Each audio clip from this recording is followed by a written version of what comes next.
जियानर, फ्रिगिड underworld पिल का असर कैसा है? तुम्हारी कितनी चोटें ठीक हुई हैं?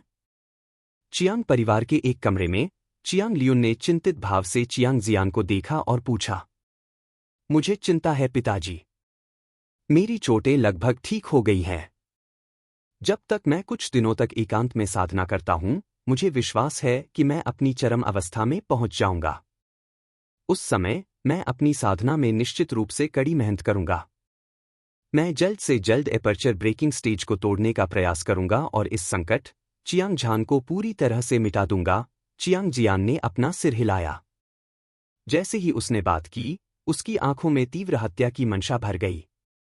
वह इस साल के वार्षिक समारोह के लिए पूरी तरह से तैयार था और वह चियांग झान को मारना चाहता था।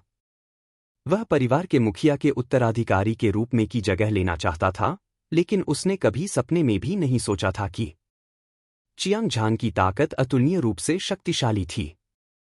पागलपन की गोली खाने के बाद भी वह उससे लड़ने में असमर्थ था। अंत में उसे गंभीर चोट लगी और वह मरने के कगार पर था। सौभाग्य से लिंग शियाओयुन ने उसे जाने से पहले कोल्ड एबिस पिल दी थी, जिससे उसकी जान बच गई। अन्यथा वह बहुत पहले ही मर चुका होता। यह सोचकर उसने खुद से कसम खाई कि वह चियांग झान को मार देगा और बदला लेगा। एक इंसान की योजना भगवान की योजना जितनी अच्छी नहीं होती। मैंने इस बार बहुत सावधानी से योजना बनाई है, लेकिन अंत में मैंने चियांग झान को मशहूर कर दिया है। उसने खुद के लिए नाम कमाया है। चियांग लियुन ने आह भरी और आगे कहा, लेकिन यह देखकर कि तुम निराश नहीं हो, इसके बजाय तुमने दबाव को प्रेरणा में बदल दिया है। मैं तुम्हें देखकर बहुत खुश हूं। मैं तुम्हें एक और अच्छी खबर बताता हूं। लिंग शियाओयुन ने वादा किया था कि जब तक हम चियांग झान से छुटकारा पा लेंगे, वह चियांग परिवार पर हमला करेगा। उस समय जब युद्ध शुरू होगा, हम चियांग झान और उसके बेटे से छुटकारा पाने के लिए अंदर और बाहर दोनों तरफ से मिलकर काम करेंगे। परिवार पर कब्जा करना धूल उड़ाने जितना आसान है। चियांग झान पल्स ओपनिंग स्टेज योद्धा की 8वीं परत है। वार्षिक समारोह के बाद वह अग्नि बादल फल प्राप्त करेगा। मुझे डर है कि वह पहले से ही 10वें स्वर्ग में आगे बढ़ चुका है। उसे मारना कहना जितना आसान है, करना उतना ही मुश्किल है। इसके अलावा चियांग डोंगटियन एक पुराना षड्यंत्रकारी है। ड्रैगन ब्लड लेक में आखिरी लड़ाई के दौरान उसे निश्चित रूप से संदेह होगा कि उसके परिवार का कोई व्यक्ति इस सब के पीछे है। शायद जांच पहले ही शुरू हो चुकी है। अगर यह मामला उजागर हो जाता है तो परिणाम अकल्पनीय होंगे। चियांग जियान ने अपने चेहरे पर एक शिकन के साथ कहा। चिंता मत करो। मैंने पहले से ही एक तरीका सोच लिया है। इस बार चियांग झान निश्चित रूप से मर जाएगा। चियांग लियुन की आंखों में हत्या का इरादा चमक उठा। उसके बाद उसने चियांग जियान के साथ साजिश रचनी शुरू कर दी। अंत में वे दोनों एक दूसरे को देखकर मुस्कुराए, जैसे कि उनकी साजिश सफल हो गई हो। बांस के जंगल की गहराई में चियांग झान और उसके पिता बांस के घर में एक दूसरे के सामने बैठे थे।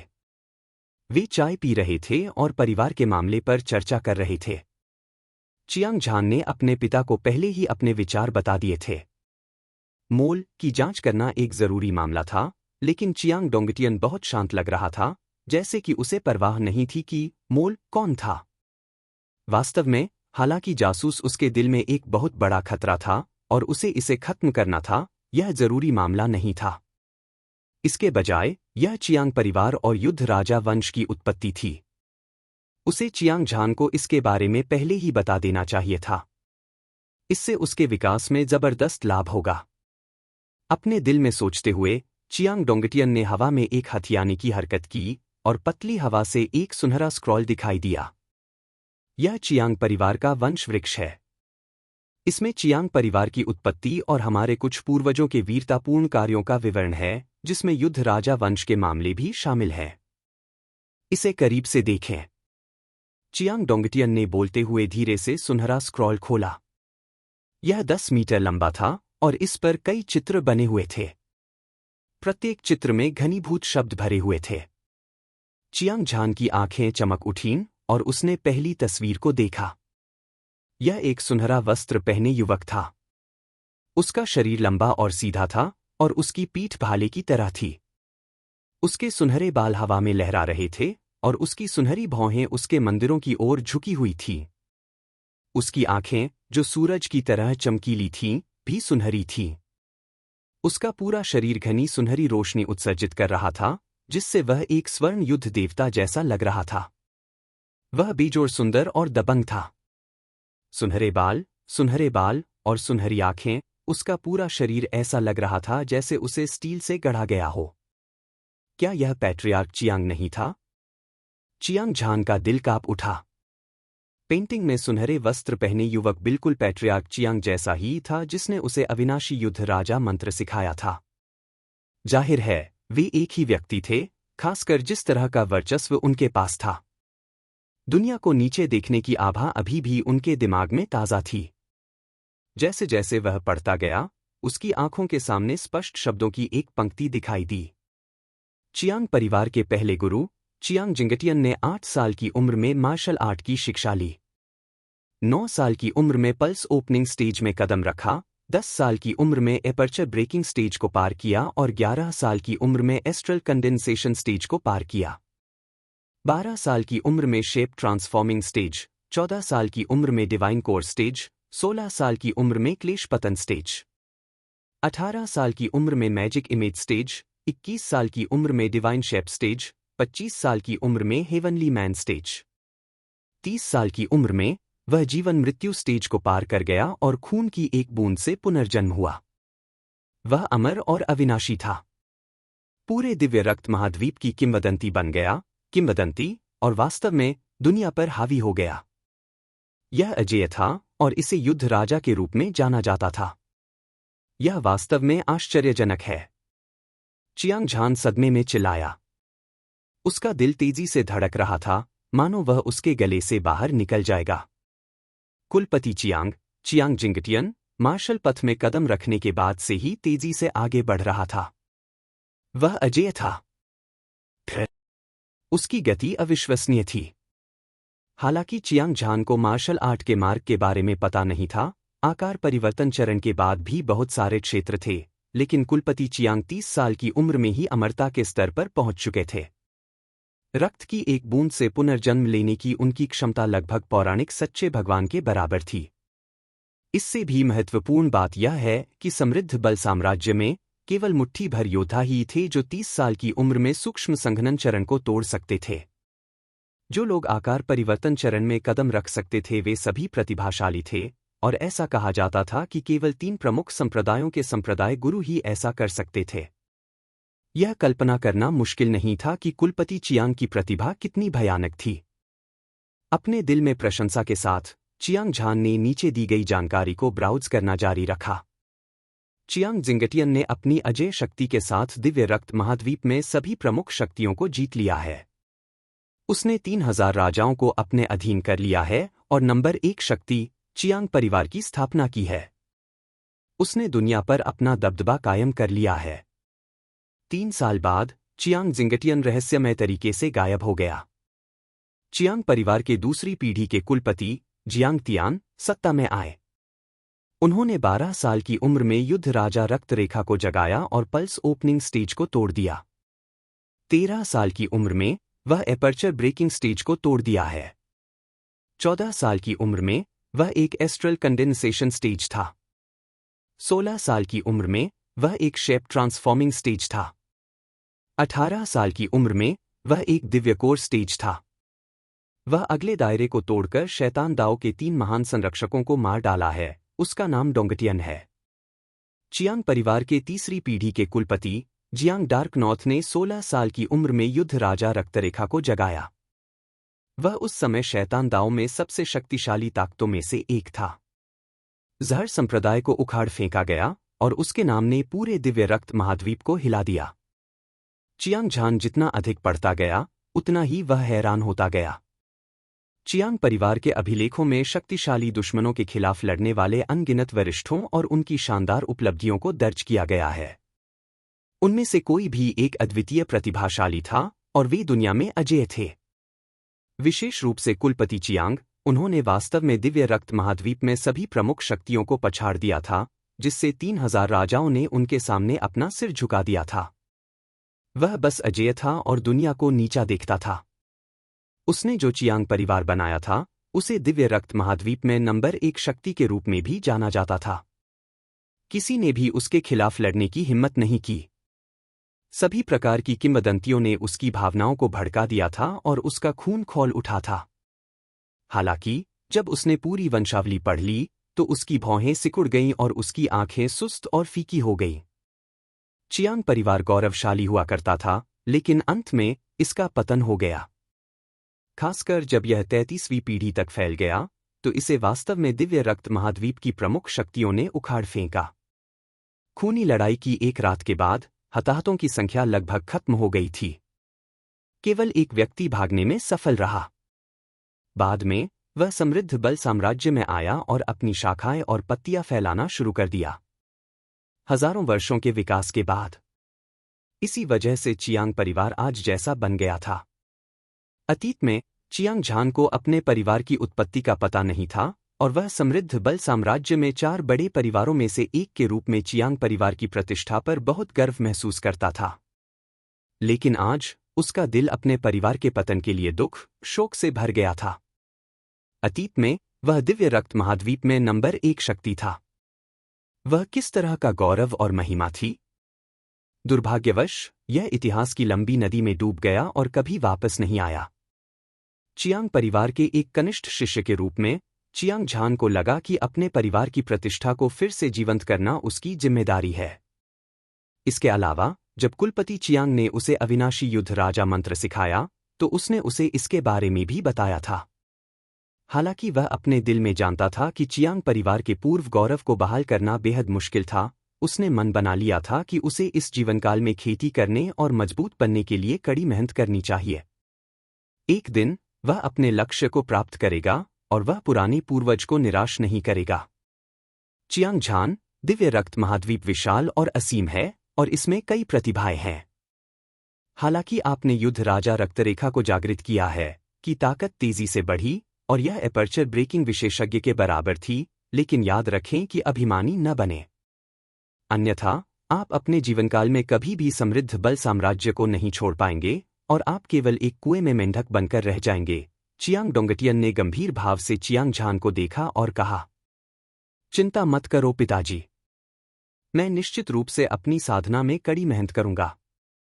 मुझे उम्मीद है कि मुझे भविष्य में चियांग परिवार की शानदार नींव को फिर से बनाने का मौका मिलेगा। चियांग झान ने हल्के से मुस्कुराया। वह समझ गया कि उसके पिता क्यों चाहते थे कि वह आज परिवार के पेड़ को पढ़े। सबसे पहले यह उसे उसके परिवार की उत्पत्ति को जानने के लिए था। दूसरे, यह उसे प्रेरित करने के लिए था। यह उसे वार्षिक समारोह के बाद आत्मसंतुष्ट होने और अपनी साधना को बर्बाद करने से रोकने के लिए था। वास्तव में उसे अपने पिता की चिंता करने की बिल्कुल भी आवश्यकता नहीं थी। उसने बहुत पहले ही अपना मन बना लिया था। चाहे उसे इस जीवन में कितनी भी बड़ी कीमत क्यों न चुकानी पड़े, वह एक शक्तिशाली मार्शल कलाकार बनेगा। तभी वह इस दुनिया में जीवित रह सकता था जहां ताकतवर कमजोरों का शिकार करते हैं। वह अपने परिवार को शिखर तक ले जाएगा। अपने दिमाग में एक चमक के साथ चियांग झान और उसके पिता ने अपने नए कमरे में लौटने से पहले कुछ देर के लिए मोल की जांच करने के मामले पर चर्चा की। उसने आत्मा के पत्थर निकाले और साधना की अवस्था में प्रवेश किया। वर्तमान में वह पल्स ओपनिंग स्टेज की 10वीं परत में कदम रख चुका था। यदि वह जल्द से जल्द अपने साधना आधार को बेहतर बनाना चाहता था और एपर्चर ब्रेकिंग स्टेज को तोड़ना चाहता था, तो उसे अपने साधना आधार को मजबूत करने और अपनी आध्यात्मिक ऊर्जा को समृद्ध करने की आवश्यकता थी। केवल जब वह अपनी साधना के शिखर पर पहुंचता, तो उसे फिर से आगे बढ़ने का मौका मिलता। धमाका, धमाका, धमाका। विस्फोटों की आवाज के बाद क्रिस्टल स्पष्ट आत्मा पत्थर पाउडर में बदल गए।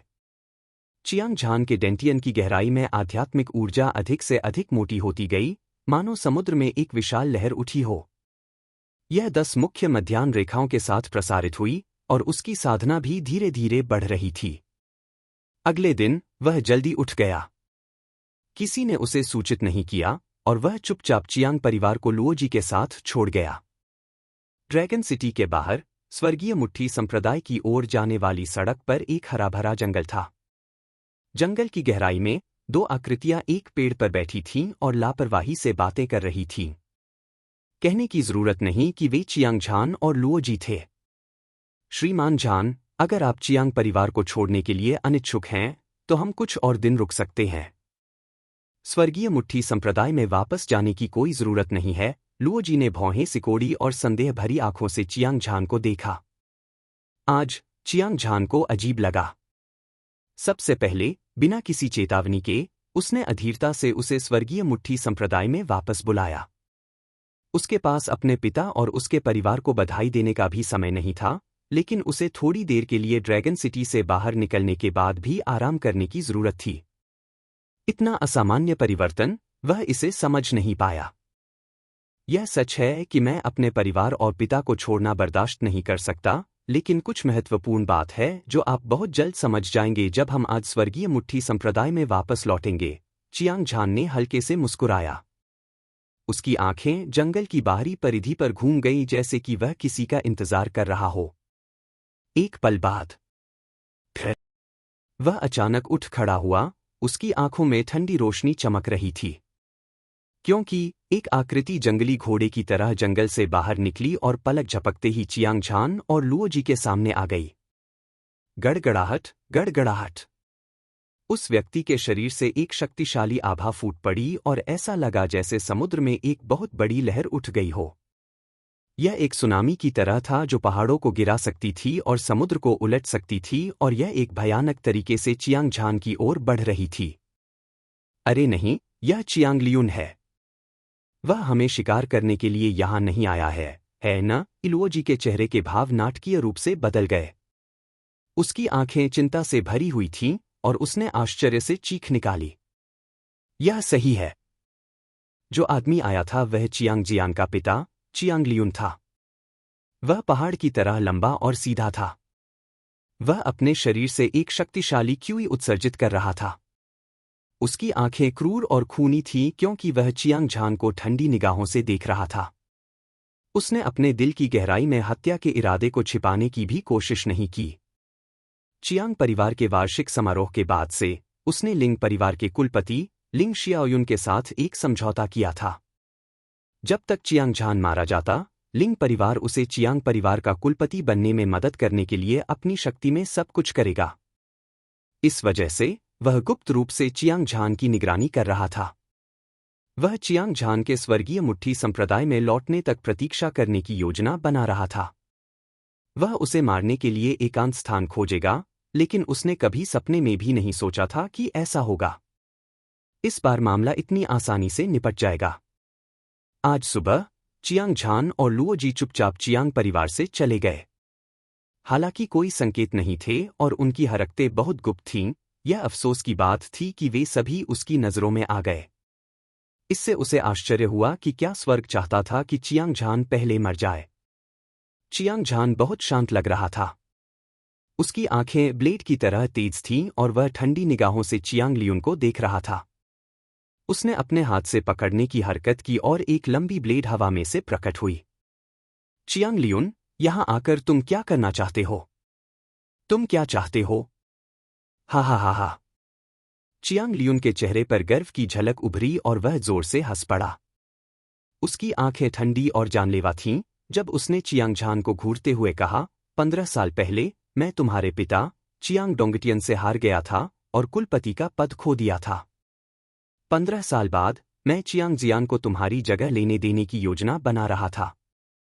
भविष्य में मैं परिवार का प्रभारी बनूंगा और बदला लूंगा, लेकिन मैंने कभी नहीं सोचा था कि तुम बेकार के आदमी ने वास्तव में स्थिति बदल दी और मेरी योजना को बर्बाद कर दिया।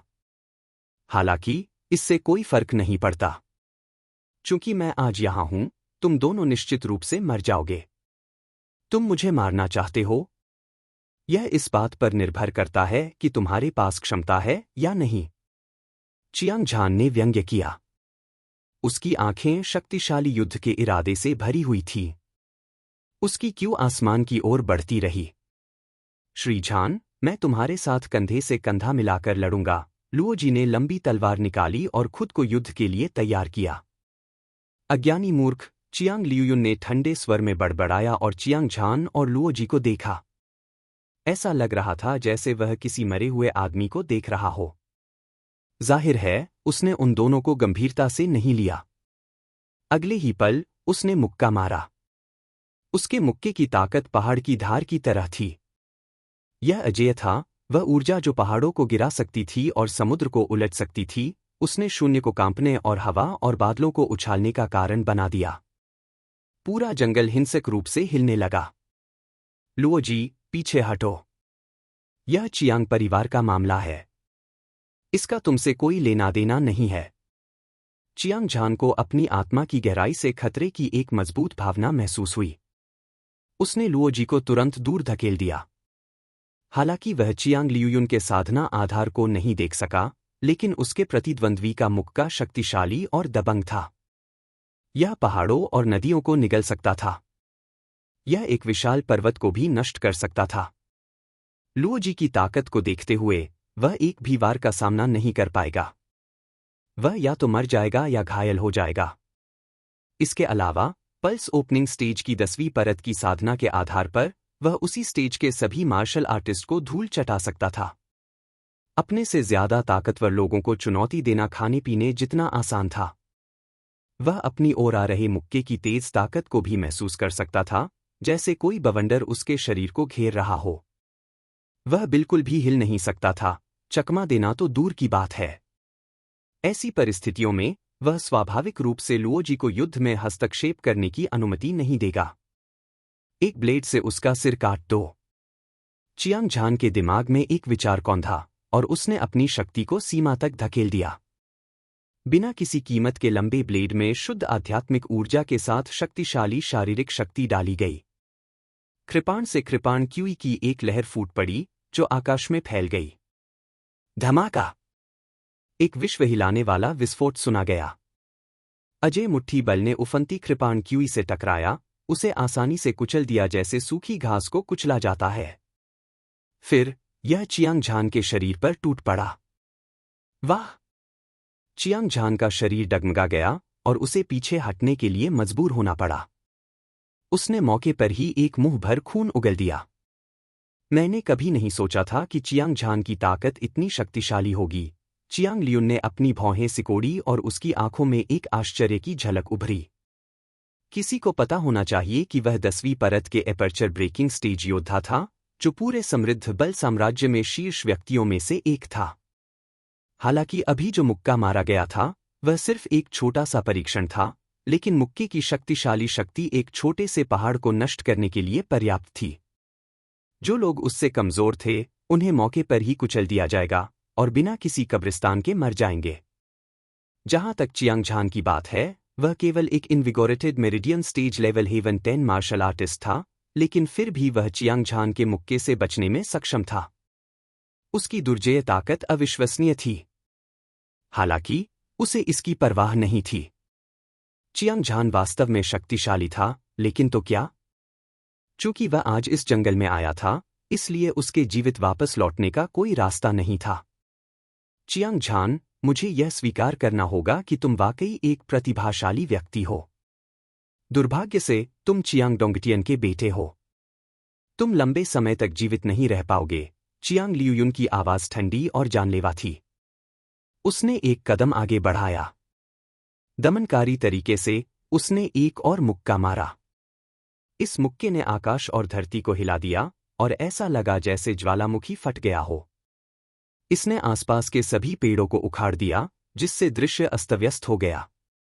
चियांग लियूयुन, मैं तुमसे मौत तक लड़ने जा रहा हूं। लुओजी ने चियांग लियूयुन के अजेय मुक्के को महसूस किया और उसका दिल चिंता से भर गया। उसे डर था कि चियांग झान खुद का बचाव नहीं कर पाएगा और मौके पर ही मारा जाएगा, इसलिए वह किसी भी कीमत पर युद्ध के मैदान में भाग गया। वह चियांग झान को दुश्मन से बचाने में मदद करना चाहता था। दुर्भाग्य से वह केवल 9वें स्वर्गीय पल्स ओपनिंग स्टेज योद्धा था और उसकी ताकत चियांग लियून की तुलना में बहुत कमजोर थी। जैसे ही वह चियांग लियून की मुट्ठी से ढके क्षेत्र के करीब पहुंचा, वह जबरदस्त ऊर्जा से उड़ गया। चियांग झान की आंखें चमक उठीं और उसने लुओजी को जमीन पर गिरते देखा। वह खून खांस रहा था। जाहिर है उसे गंभीर चोट लगी थी, लेकिन उसकी जान को कोई खतरा नहीं था। केवल अब उसे राहत महसूस हुई। फिर भी उसके चेहरे का भाव अभूतपूर्व रूप से गंभीर हो गया था। चियांग लियून के मुक्के की शक्ति बेजोड़ थी। इसने आसपास के वातावरण को हिला दिया और अपने रास्ते में आने वाली हर चीज को नष्ट कर दिया। जाहिर है, वह को मारने जा रहा था। हालांकि वह एक निराशाजनक स्थिति में था, लिंग रैन डर नहीं रहा था। इसके बजाय उसने अपनी शक्तिशाली लड़ाई की भावना को प्रज्वलित किया। उसकी आभा आसमान छू गई और वह आसमान में उड़ गया। धमाका, धमाका, धमाका। इस समय उसने महसूस किया कि उसका दिल जोर से धड़क रहा है। यह युद्ध के नगाड़ों की ध्वनि और युद्ध के नगाड़ों की ध्वनि की तरह था। एक शक्तिशाली बल ने उसके पूरे शरीर को भर दिया और वह एक अजीब स्थिति में प्रवेश कर गया। युद्ध की स्थिति। जब से उसने वार्षिक बलिदान के दौरान युद्ध राजा रक्तरेखा को जागृत किया था, तब से उसके पास ऐसी जादुई क्षमता थी। एक भीषण युद्ध में जब तक वह युद्ध की स्थिति में प्रवेश करता, उसकी ताकत तेजी से बढ़ती जाती, एक अविश्वसनीय स्तर तक पहुंच जाती। अब वह युद्ध की स्थिति में प्रवेश कर चुका था। अतुलनीय रूप से शक्तिशाली ऊर्जा एक बांध के टूटने की तरह थी। यह 10 मुख्य मध्याह्न रेखाओं का अनुसरण करती थी, जिन्हें खोला गया था और शक्तिशाली तरीके से लंबे ब्लेड में डाला गया था। तुरंत ब्लेड कंपन करने लगा और भिनभिनाने लगा, जिससे एक चमकदार और धधकती हुई चमक निकली। सिर पर एक वार। चियांग झान के मुंह से एक मधुर और शक्तिशाली आवाज प्रसारित हुई। उसने दोनों हाथों से ब्लेड को पकड़ रखा था। उसने कृपाण को हवा में घुमाया और एक मोटी और शक्तिशाली ब्लेड ऊर्जा को मुक्त किया। सितारों के एक उग्र समुद्र की तरह सितारों की नदी उफान पर थी, हिंसक रूप से चियांग लियून की मुट्ठी की शक्ति की ओर भाग रही थी। धमाका। ऐसा लग रहा था कि हिंसक विस्फोट ने पूरी दुनिया को भयभीत कर दिया था। स्वर्ग और पृथ्वी कांप उठे और हवा और बादलों ने रंग बदल दिए। 30 मीटर के दायरे में सभी पेड़ टूट गए और टूटी हुई शाखाएं और गिरे हुए पत्ते हर जगह उड़ गए, युद्ध के मैदान के केंद्र को ढक दिया। मिस्टर झान, क्या आप ठीक हैं? लुओजी की आंखें युद्ध के मैदान पर टिकी हुई थीं और उनकी आंखों में चिंता बढ़ गई थी। चियांग लियून बहुत शक्तिशाली था और उसके मुक्के भी शक्तिशाली थे। वह निश्चित रूप से चियांग झान का मुकाबला नहीं कर सकता था। उसे डर था कि चियांग झान को कुछ हो जाएगा, लेकिन वह शक्तिहीन होने के कारण खुद से घृणा भी करता था। उसका दिल उथल-पुथल हो रहा था। चियांग लियून की आंखों में आत्मविश्वास की झलक दिख रही थी। एक शीर्ष 10वीं परत के एपर्चर ब्रेकिंग स्टेज योद्धा के रूप में उसने अपनी 80% ताकत सिर्फ एक मुक्के से ही निकाल दी थी। अगर वह फिर भी इस मुक्के से चियांग झान को नहीं मार सका, तो यह वाकई शर्मनाक होगा। जब उसका मन सोच रहा था, तो उसकी आंखें खुली हुई थीं। उसकी आंखें आश्चर्य से भरी हुई थीं, जैसे उसने दिन के उजाले में कोई भूत देखा हो, जिससे उसकी सांसें रुक गई थीं। क्योंकि झटकों की लुढ़कती लहरों के बीच एक आकृति दिखाई दी जो पहाड़ की तरह ठोस थी। यह कोई और नहीं बल्कि चियांग झान था। वह मरा नहीं था। चियांग लियून को लगा कि उसका दिल तेजी से धड़क रहा है, मानो वह किसी भी क्षण फट जाएगा। लुओजी का चेहरा उत्साह से भरा हुआ था और वह बेहद खुश था। 10वीं परत के एपर्चर को तोड़ने वाले योद्धा। वह वास्तव में अपनी प्रतिष्ठा पर खरा उतरता है। चियांग झान ने चौंक कर चुपके से चिल्लाया। वह अपने शरीर में खून और क्यूई को हिलते हुए महसूस कर सकता था। उसके पांचों आंतरिक अंग बहुत दर्द में थे और ऐसा लग रहा था कि उसकी सारी मांसपेशियां और हड्डियां टूटने वाली हैं। हालांकि अभी-अभी मुक्का मारने के बाद वह युद्ध की स्थिति में आ गया था, उसकी ताकत तेजी से बढ़ गई थी, लेकिन चियांग लियून की ताकत बहुत ज्यादा थी। भयानक मुट्ठी की ताकत ने आसानी से उसके शरीर की सुरक्षा को तोड़ दिया और उसके शरीर में तबाही मचा दी। इसने बहुत ज्यादा नुकसान पहुंचाया था। यह भी वही था। अगर यह कोई और invigorated meridian stage level heaven 10 martial artist होता, तो वे बहुत पहले ही बिना किसी चोट के मर गए होते। फिर भी वह अभी भी बुरी तरह घायल था और मौत के कगार पर था। चियांग झान, अगर तुम मेरी शून्य हत्या हथेली का सामना कर सकते हो, आज मैं तुम्हें जाने दूंगा। चियांग लियून का चेहरा उदास था और उसकी आंखें खून की प्यासी थीं। उसने एक ठंडी दहाड़ लगाई। उसका शरीर थोड़ा कांप उठा और एक गड़गड़ाहट की आवाज सुनाई दी। गड़गड़ाहट की आवाज एक पहाड़ की बाढ़ के विस्फोट की तरह थी। हजारों घोड़े सरपट दौड़ रहे थे और पहाड़ों को गिराने और समुद्र को उलटने वाली ऊर्जा उसके दाहिने हाथ पर इकट्ठी हो गई थी। यह एक चमकदार चमक के साथ टिमटिमा रहा था। इस समय उसका दाहिना हाथ मांस और खून से बना नहीं लग रहा था, बल्कि स्टील से बनी तलवार और कृपाण लग रहा था। तीखी और तीखी आभा फैल रही थी, जिससे लोगों को पहाड़ों को काटने और पहाड़ों को तोड़ने का एहसास हो रहा था।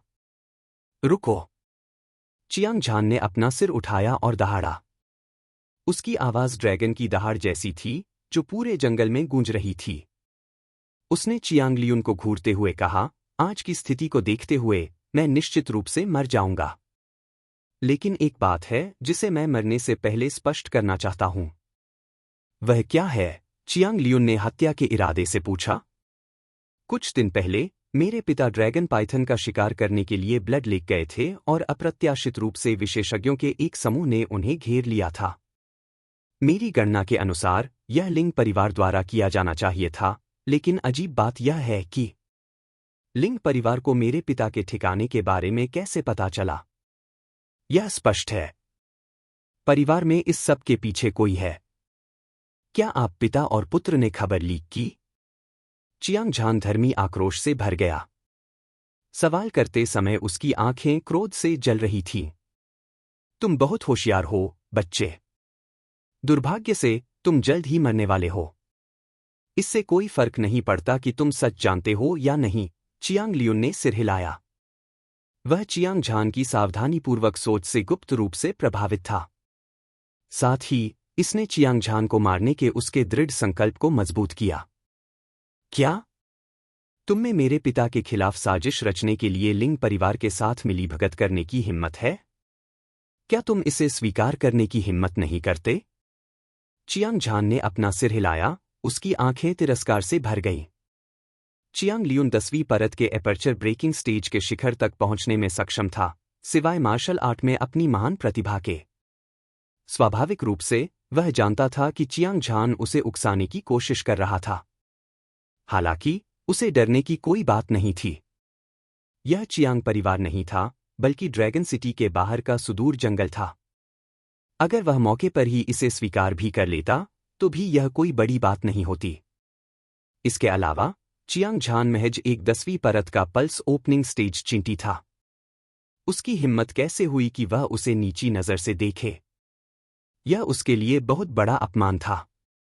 यह सही है। यह मेरा काम था। तो क्या हुआ? जैसे ही उसने कहा, उसका दाहिना हाथ जो ब्लेड की तरह था, आसमान से नीचे गिरा। हथेली की ताकत शून्य में कट गई, आसमान और धरती को अलग कर दिया। एक जोरदार और दबंग ऊर्जा बह गई। हवा में एक दरार खुल गई और वह चियांग झान की ओर उड़कर उसे निगलने लगी। यह हथेली का वार yellow rank middle level combat skill, void killing palm था। यह शक्तिशाली और अविनाशी था, जो चियांग झान को 2 हिस्सों में विभाजित करने के लिए पर्याप्त था। यहां तक कि एक शीर्ष 10वीं परत एपर्चर ब्रेकिंग स्टेज योद्धा भी गंभीर रूप से घायल हो जाएगा यदि वह मर न जाए। चियांग लियुन की आंखें उत्साह से चमक उठीं, मानो उसने चियांग झान की मृत्यु का दुखद दृश्य पहले ही देख लिया हो। हांगलोंग। अचानक जंगल की गहराई से एक अजेय ऊर्जा एक विशाल पर्वत की तरह फूट पड़ी, जिसे रोका नहीं जा सकता था। यह चियांग लियुन के हमले को कुचलते हुए एक दुर्जेय तरीके से बाहर निकली। चौथे भाई, तुमने लिंग परिवार के साथ मिलकर और कुलपति के खिलाफ साजिश रचने की हिम्मत कैसे की? यह बहुत ज्यादा है। चियांग लियुन, चियांग परिवार के एक शिष्य के रूप में, आपने अपने परिवार की सुरक्षा की अवहेलना करने और दुश्मन के साथ मिलीभगत करने की हिम्मत कैसे की? आप मरने के लायक हैं। लानत है। इस तरह का व्यक्ति मरने के लायक है। वह चियांग परिवार का शिष्य बनने के लायक नहीं है। अगले ही पल भयंकर शाप सुनाई दिए। जंगल की गहराई से लोगों का एक समूह एक विशाल क्यूई उत्सर्जित करते हुए बाहर आया। समूह के नेता के लंबे बाल थे जो उसके कंधों पर लटक रहे थे। उसका चेहरा सुंदर था और गहरी आंखों की एक जोड़ी जो उग्र लपटों से जल रही थी। वह चियांग परिवार का कुलपति था, चियांग डोंगटियन, जो समृद्ध बल साम्राज्य के 4 बड़े परिवारों में से एक था। वह वही था जिसने चियांग लियुन को हराया था और चियांग झान को बचाया था। आसपास के लोग चियांग परिवार के बुजुर्ग और युवा शिष्य थे। उनमें blood knife Chiang Feng, Chiang Xiong, Chiang Yun और अन्य लोग शामिल थे। सभी की आंखें गुस्से से भरी हुई थीं। चियांग झान के मुंह पर मुस्कान आ गई। वह दूर से चियांग लियुन को घूरते हुए लगातार हंस रहा था, मानो वह किसी मूर्ख को देख रहा हो। चियांग लियुन के चेहरे के भाव नाटकीय रूप से बदल गए। उसकी आंखें भय से भरी हुई थीं और उसका शरीर कांप रहा था। जब उसने चियांग परिवार के लोगों को अचानक देखा, तो एक मूर्ख भी जान गया कि चियांग झान ने उसे धोखा दिया है। उसे डर था कि अगर वह इस बार असफल हुआ तो वह मुसीबत में पड़ जाएगा। चियांग झान, लुओ जी, आपकी चोटें कैसी हैं? चियांग डोंगटियन ने चिंता से चियांग झान को देखा। लुओ जी ने पूछा। पिताजी, चिंता न करें। आपका बेटा ठीक है। चियांग झान ने अपना सिर हिलाया और कड़वाहट से मुस्कुराया। इस बार वह चुपचाप लुओ जी के साथ घर से निकल गया था। वास्तव में यह एक योजना थी जो बहुत पहले से तय थी। लक्ष्य सांप को उसके बिल से बाहर निकालना था। यह जासूस को अपने आप काम करने के लिए मजबूर करना था। अब चियांग लियुन ने स्वीकार किया था कि उसने चियांग परिवार के लोगों के सामने लिंग परिवार के साथ मिलीभगत की थी। सबूत निर्णायक थे। अगर वह जवाब देना भी चाहता था, तो उसे डर था कि उसे ऐसा करने का मौका नहीं मिलेगा। हालांकि उसकी योजना सफल हो गई थी, लेकिन उसने भारी कीमत चुकाई थी। हालांकि उसने माइनर रिजुवेनेटिंग पिल खा ली थी, लेकिन उसकी चोटें बहुत गंभीर थीं। 1.5 साल के बिना वह अपनी चरम स्थिति में वापस नहीं आ पाएगा। हालांकि उसे इसका पछतावा नहीं था। अपने परिवार के जासूस को खत्म करना अपने पिता को संकट को हल करने में मदद करने के बराबर था। तभी वह स्वर्गीय मुट्ठी संप्रदाय में वापस आ सकता था और अपनी साधना जारी रख सकता था। ये 2 मध्यम श्रेणी की आत्मा की गोलियां हैं, यमदी। आपके और लुओ जी के पास एक है। इसे लें और अपनी चोटों को ठीक करें। चियांग डोंगटियन ने 2 अखरोट के आकार की सुनहरी दवा की गोलियां निकाली और उन्हें चियांग झान और लुओ जी को सौंप दिया। उन दोनों ने अपने चेहरे पर एक अजीब सी खुशबू महसूस की। इसने उनके दिल और फेफड़ों को तरोताज़ा कर दिया और उन्होंने आराम से सांस ली। उन दोनों को तरोताज़ा महसूस हुआ और उनके शरीर को आराम मिला। वे उत्साहित महसूस करने से खुद को रोक नहीं पाए। हालांकि उन्होंने यमशत्रु की प्रतिष्ठा के बारे में कभी नहीं सुना था। एक मध्यम श्रेणी की स्पिरिट पिल एक भाग्य के बराबर थी और इसकी कीमत कम से कम 1000 स्पिरिट स्टोन थी। स्वाभाविक रूप से औषधीय प्रभाव बहुत बुरे नहीं होंगे। चियांग झान और लुओ जी ने एक दूसरे को देखा और मुस्कुराए। उन्होंने यमशत्रु को निगल लिया और मौके पर ही उसे परिष्कृत किया। तुरंत उन्होंने महसूस किया कि उनकी चोटें अविश्वसनीय गति से ठीक हो रही हैं। उन्हें अपने पूरे शरीर में गर्मी महसूस हुई, जैसे कि उन्होंने अभी-अभी सर्दियों में गर्म स्नान किया हो। यह अवर्णनीय रूप से अद्भुत था। थोड़ी देर बाद चियांग झान और लुओ जी की चोटें पूरी तरह से ठीक हो गईं, खासकर जब लुओ जी ने चमत्कारिक रूप से पल्स ओपनिंग स्टेज की 10वीं परत को तोड़ दिया था। उसकी ताकत तेजी से बढ़ गई थी और यह पहले से कई गुना अधिक मजबूत थी। यह दृश्य देखकर न केवल चियांग परिवार के लोग ईर्ष्या नहीं कर रहे थे, बल्कि वे वास्तव में बहुत खुश थे। वे सभी कृतज्ञता भरी आंखों से चियांग झान को देख रहे थे। उन्हें पहले से ही सांप को गुफा से बाहर निकालने की योजना के बारे में पता था। वे जंगल की गहराई में छिपे हुए थे और उन्होंने अभी जो कुछ भी हुआ था, उसे देखा था। चियांग झान ने अपने परिवार की खातिर अपनी जान जोखिम में डाल दी थी और वह बिना किसी डर के मौत का सामना करने को तैयार था। यह वास्तव में सराहनीय था। पहले वे केवल चियांग झान को उसकी प्रतिभा के कारण परिवार के मुखिया का पद विरासत में देना चाहते थे। अब वे चियांग झान की जिम्मेदारी, ईमानदारी और साहस की भावना से पूरी तरह आश्वस्त थे। आपको यह जानना चाहिए कि चियांग लियुन 10वीं परत के एपर्चर ब्रेकिंग स्टेज विशेषज्ञ थे और वे बहुत शक्तिशाली थे। वे पूरे चियांग परिवार में शीर्ष व्यक्तियों में से एक थे। चियांग डोंगटियन के अलावा वहां बहुत कम लोग थे जो उनकी बराबरी कर सकते थे। ऐसे विशेषज्ञ के सामने चियांग झान ने फिर भी खुद को चारा के रूप में इस्तेमाल करने की हिम्मत की। इससे पता चलता है कि वह परिवार के प्रति वफादार था और एक लोहे की हड्डी वाला आदमी था। अच्छा लड़का, मैंने तुम्हें अतीत में निराश किया है। मुझे उम्मीद है कि तुम इसे दिल पर नहीं लोगे। भविष्य में चियांग परिवार को अपना पूर्व गौरव वापस पाने के लिए तुम्हारे नेतृत्व की आवश्यकता होगी। चियांग झान, मैं अपनी गलती मानता हूं। अब से तुम परिवार के मुखिया के उत्तराधिकारी हो। अगर कोई आपत्ति करता है तो मैं उसे मौके पर ही मार डालूंगा। अतीत में हम अपने परिवार की उत्पत्ति के बारे में नहीं जानते थे। हम, बुजुर्ग, खुले तौर पर और गुप्त रूप से लड़ रहे हैं। आपने बहुत कुछ सहा है, लेकिन चिंता न करें। सभी ने पहले ही परिवार के पेड़ को पढ़ लिया है और सब कुछ समझ लिया है। हम भविष्य में निश्चित रूप से एक साथ काम करेंगे। हम एक साथ चियांग परिवार को पुनर्जीवित करेंगे, लेकिन हमारी प्रतिभा सीमित है। हम अपनी सारी उम्मीदें केवल आपकी युवा पीढ़ी पर लगा सकते हैं। माफी की लगातार आवाजें सुनाई दे रही थीं। चियांग परिवार के बुजुर्ग Chiang Feng, Chiang Xiong, Chiang Yun और अन्य युवा शिष्यों ने सोचा कि कैसे वे हमेशा अपने निजी हितों के कारण चियांग झान के खिलाफ रहे हैं। उनके दिल शर्म से भर गए। वे सभी चियांग झान के पास गए और माफी मांगी। उनका हर रवैया पिछले से ज्यादा ईमानदार था। चाचाओं, आप सभी चियांग झान के बुजुर्ग हैं। चाहे मैंने कुछ भी किया हो, मैं आपसे कोई दुश्मनी नहीं रखूंगा। चियांग फेंग, चियांग शियोंग, जियांग युन, हम परिवार हैं। हम सभी की रगों में एक ही खून बहता है। जब तक हम सभी भविष्य में एक साथ हैं, चियांग परिवार निश्चित रूप से अपनी महिमा को फिर से हासिल करने में सक्षम होगा। चियांग झान ने अपनी मुट्ठियां बंद की और झुक गया। उसका स्वर ईमानदारी से भरा था, जिससे उसकी चौड़ी छाती दिखाई दे रही थी। जब चियांग परिवार के पूर्वजों ने देखा कि हमने अपने पिछले गिले शिकवे दूर कर लिए हैं, तो मुझे विश्वास है कि वे हम पर हंसेंगे। चियांग डोंगटियन की आंखें नम थीं और आंसुओं से चमक रही थीं। वह बेहद उत्साहित था। जब से उसने कुलपति का पद संभाला था, उसने वंश वृक्ष को पढ़ने के बाद अपना मन बना लिया था।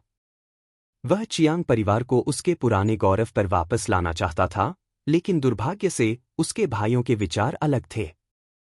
उनके बीच प्रतिस्पर्धा के कारण चियांग परिवार की ताकत बहुत कम हो गई थी और इसे हमेशा अन्य 3 प्रमुख परिवारों द्वारा दबा दिया गया था। हालांकि उसने कभी सपने में भी नहीं सोचा था कि यह चियांग झान की वजह से होगा। ये लोग वास्तव में एकजुट थे। इसने उसे चियांग परिवार के उत्थान की आशा देखने की अनुमति दी थी। हालांकि वह जानता था कि अभी सबसे महत्वपूर्ण बात चियांग लियुन से निपटना था। हालांकि वे भाई थे, लेकिन उन्हें गलतियां करने के लिए दंडित किया जाना था। यह चियांग परिवार का पारिवारिक नियम था और कोई भी इससे बच नहीं सकता था। चौथे भाई, क्या तुम्हें अपनी गलती पता है? चियांग डोंगटियन की नज़र चियांग लियुन पर पड़ी और उसने गुस्से से पूछा। चौथे भाई, कितना अच्छा नाम है, चियांग लियुन हंसा। वह चियांग परिवार में चौथा भाई था। हालांकि कई साल हो गए थे जब किसी ने उसे इस नाम से पुकारा था, क्योंकि हालांकि वे भाई थे, फिर भी वे भाई ही थे। हालांकि अपने हितों की खातिर वे खुले तौर पर और गुप्त रूप से लड़ते थे। उनकी शक्ति आग और पानी की तरह थी, खासकर उसके और चियांग डोंगटियन के बीच। न केवल उनके बीच कोई दोस्ती नहीं थी, बल्कि यह नफरत से भरा था। अब जब बात यहां तक पहुंच गई है, तो तुम्हें दिखावा करने की जरूरत नहीं है। मुझे मारना आसान है। अपनी ताकत से तुम एक ही मुक्का मारकर यह कर सकते हो। करो। उसका चेहरा उदास था और उसकी आंखें क्रूर थीं। वह चियांग डोंगटियन को भूखे भेड़िए की तरह घूर रहा था। उसने ठंडे स्वर में कहा, चौथे भाई, तुम और मैं आखिर भाई ही तो हो। जब तक तुम अपनी गलती स्वीकार करते हो, मैं तुम्हें जीने दे सकता हूं। चियांग डोंगटियन ने अपना सिर हिलाया।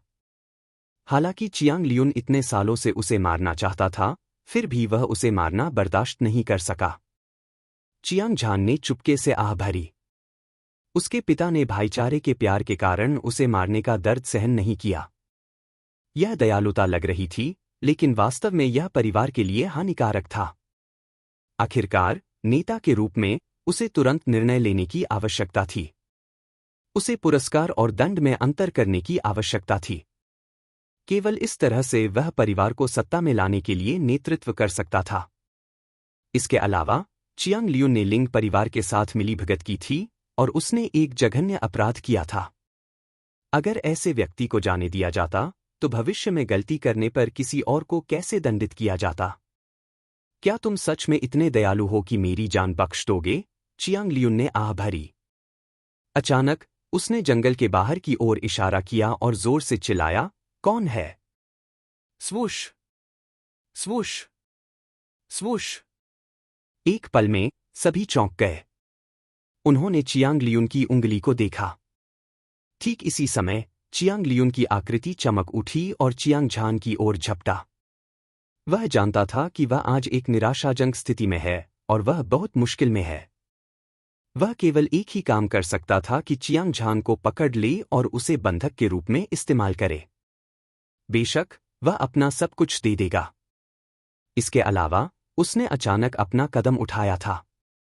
बिना किसी चेतावनी के, उसका बड़ा हाथ हवा में ऐसे उठा जैसे कोई खूंखार बाघ भेड़ को पकड़ता है। गोशावक खरगोशों को पकड़ता है, वह उसे पकड़ने के लिए दृढ़ था। अगर यह कोई साधारण व्यक्ति होता, तो वे निश्चित रूप से बिना तैयारी के पकड़े जाते और चियांग लियून द्वारा पकड़े जाते। उसने चियांग परिवार के लोगों को धमकाया, लेकिन चियांग झान सावधान और चतुर था। वह जानता था कि चियांग लियून के चरित्र के कारण वह बिना लड़े कभी आत्मसमर्पण नहीं करेगा। इसलिए, जब उसने दूसरे पक्ष को चिल्लाते देखा, तो न केवल वह उसकी चाल में नहीं फंसा, बल्कि वह बेहद सतर्क हो गया। स्वूश! चियांग लियून के पूरे बल के हमले का सामना करते हुए, वह जानता था कि वह उसका बचाव करने में असमर्थ था। इसके अलावा, चियांग लियून पहले से ही एक निराशाजनक स्थिति में आ चुका था, इसलिए उसे सीधे उससे लड़ने की कोई जरूरत नहीं थी। एक विचार के साथ, उसका शरीर फड़फड़ाया, हवा से उड़ते हुए एक गिरते पत्ते की तरह, उसने हमले को चकमा दिया। चियांग लियून, तुम मौत को दावत दे रहे हो। चियांग डोंगटियन को पता चला कि उसके साथ धोखा हुआ है। उसकी भौहें ठंडी हो गईं और उसकी हत्या की मंशा आसमान छू गई। उसने मुक्का मारा और उसके मुक्के की ताकत ज्वालामुखी विस्फोट की तरह थी, हिंसक रूप से चियांग लियून की ओर बढ़ रही थी। उसी समय, चियांग परिवार के लोगों ने देखा कि चियांग लियून ने न केवल पश्चाताप किया, बल्कि उसने चियांग झान पर हमला भी किया। उनकी आंखें क्रोध की ज्वाला से जल रही थीं।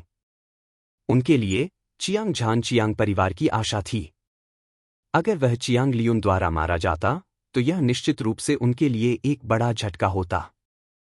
हर कोई क्रोध और हत्या के इरादे से जल रहा था। बिना किसी अपवाद के, उन्होंने चियांग लियून पर अपने हमले शुरू कर दिए। हांगलोंग! तलवारें और कृपाण, मुट्ठियां और हथेलियां आसमान में भर गईं और अंतरिक्ष में बाढ़ आ गई। बढ़ती ऊर्जा एक ही समय में असंख्य ज्वालामुखियों के फटने जैसी थी। हांगलोंग! एक पल में, यह शीर्ष 10वीं परत एपर्चर ब्रेकिंग स्टेज योद्धा हिंसक रूप से फट गया। उसका शरीर टुकड़ों में कुचल गया और वह उचित दफन भूमि के बिना मर जाएगा। जंगल में खून की तेज गंध बनी हुई थी और यह घृणित और उबकाई पैदा करने वाली थी। चियांग झान, जासूस के बारे में सच्चाई पहले ही सामने आ चुकी है। तुम स्वर्गीय मुट्ठी संप्रदाय में वापस आ सकते हो और मन की शांति के साथ साधना कर सकते हो। थोड़ी देर की खामोशी के बाद, चियांग डोंगटियन ने अपना हाथ बढ़ाया और पकड़ने का इशारा किया। 1 दर्जन जानवरों की खाल की थैलियां शून्य से पैदा हुई लग रही थीं। उसकी नज़र धीरे धीरे चियांग झान और लुओजी सहित चियांग परिवार के सभी युवा शिष्यों पर पड़ी। उसने कहा, यहाँ कुछ 1000 आत्मा पत्थर हैं। तुम में से प्रत्येक को 500 आत्मा पत्थर मिलेंगे। इसे ले लो और ठीक से साधना करो। चियांग परिवार का भविष्य तुम पर निर्भर करेगा। पिताजी, चाचा, चचेरे भाई, अपना ख्याल रखना। अलविदा। चियांग परिवार के लोगों को अलविदा कहने के बाद, चियांग झान और लुओजी ने 2-2 बैग आत्मा के पत्थर लिए और स्वर्गीय मुट्ठी संप्रदाय की ओर चल पड़े। कल बाहरी सर्कल अभिजात वर्ग रैंकिंग मूल्यांकन होगा। इस बार, मुझे एक कुलीन बाहरी सर्कल शिष्य बनने का विश्वास है। बाहरी सर्कल अभिजात वर्ग रैंकिंग मूल्यांकन खतरों से भरा है और हम किसी भी समय अपनी जान गंवा सकते हैं। उस समय यह सबसे अच्छा है कि हम एक साथ काम करें, अन्यथा हमारे मौके अधिक नहीं होंगे। क्या तुमने सुना?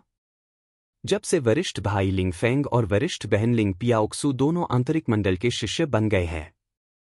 यहां तक कि कुछ प्रबंधक भी हैं जो निजी तौर पर जुआघर स्थापित करते हैं। यह भाग्य बनाने का एक अच्छा अवसर है। क्या तुम लोग जा रहे हो? बेशक। मैं इतना अच्छा अवसर कैसे छोड़ सकता था? मेरे पास अभी भी दर्जनों स्पिरिट स्टोन हैं। मैं उन सभी को गोल्डन स्पीयर लिनरुई पर दाव लगाऊंगा। उस समय मैं निश्चित रूप से कुछ भी खोए बिना लाभ कमाऊंगा। 3 दिन बाद चियांग झान और लुओजी स्वर्गीय मुट्ठी संप्रदाय में वापस आ गए। रास्ते में उन्होंने बाहरी मंडल के शिष्यों के समूहों को एक ही दिशा में जाते देखा। ज्वार की लहरों जैसी चर्चाएं आसमान में गूंजती रहीं। चियांग झान की आंखों में आत्मविश्वास की एक झलक दिखाई दी। वह बाहरी मंडल के कुलीन रैंकिंग मूल्यांकन में भाग लेने के लिए सही समय पर वापस आया था। स्वर्गीय मुट्ठी संप्रदाय के नियमों के अनुसार बाहरी मंडल की कुलीन रैंकिंग परीक्षा बहुत सरल थी।